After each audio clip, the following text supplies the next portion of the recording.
Un mot sur Yves Saint-Laurent, parce que ça, c'est évidemment un film qu'on attend. Alors, ça veut dire qu'il y a déjà des... Parce que le film n'a pas été tourné encore.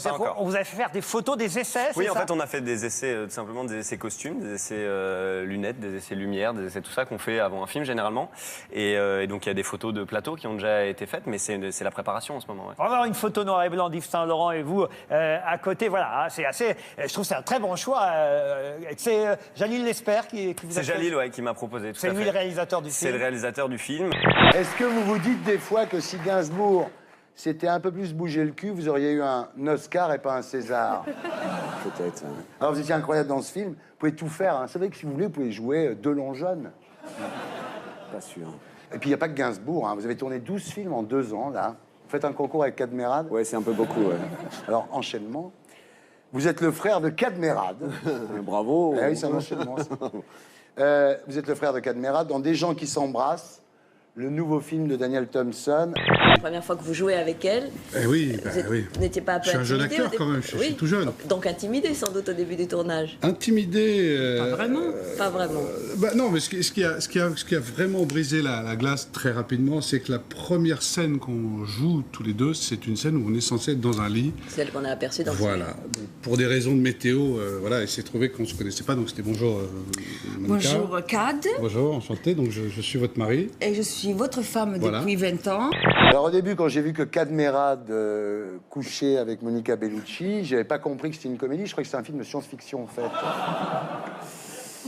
Vous faites partie de la grande famille du cinéma, là, ça y est, là. J'ai eu l'impression que ça faisait un peu comme si je rentrais dans les films du dimanche soir. Ouais, c'est vrai. Tu vois, Oui, ça m'a fait ça un exactement peu. Je me suis dit, oh, ça y est, c'est moi qui suis dans la télé maintenant. Katiba va être aussi adaptée. Oui, et pas par n'importe quel réalisateur, Oliver Stone. Oui, alors ça, bon... ça va se faire ou pas? J'espère, mais alors... Vous l'avez rencontré? Non, pas encore. J'espère, mais je croise les doigts parce que je ne connais rien au monde audiovisuel. Je sais que c'est très imprévisible, les choses changent. Alors, voilà, faut pas trop en parler si vous vouliez pas nous porter malheur. Ah, vous êtes superstitieux. Chris Meneys préfère le calme du studio, ce qui tombe bien, vu que le monde entier lui demande des remixes. Kylie Minogue en exige même plusieurs. Pour Dave Gahan et Depeche Mode, il passe Fragile Tension à la moulinette électro. Lana Del Rey et Robbie Williams lui disent merci pour avoir gonflé leur bluette aux vitamines. Le fait de dire on parle que de toi ou quoi ou qu'est-ce, c'est un art très nouveau aussi, le cinéma, donc avec tous ces effets de mode qui vont avec, donc je me méfie aussi pas mal de ça. Alors je remercie l'attention qu'on me porte à chaque fois à chaque fois que je vois que ça se passe bien et que les gens font attention, évidemment, mais faut pas s'emballer, je crois, c'est tout nouveau, Vous allez tranquille. Garder la tête froide.